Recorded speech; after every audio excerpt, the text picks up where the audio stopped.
होय, महिषासुराबरोबर युद्ध होण्यापूर्वी तुळजापूरची तुळजाभवानी माता झोपते. हे तुम्हाला माहिती होतं का? साक्षात जगज्जननी तुळजापूरची तुळजाभवानी आई आता झोपली आहे.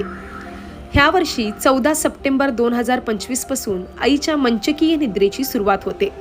आईच्या मूळ मूर्तीला पंचामृताने अभिषेक केला जातो. 16 घराण्यातले 16 मेन भूपे येऊन आईची पूजा करतात. त्यानंतरनं आईची मंचकीय निद्रा सुरू होते.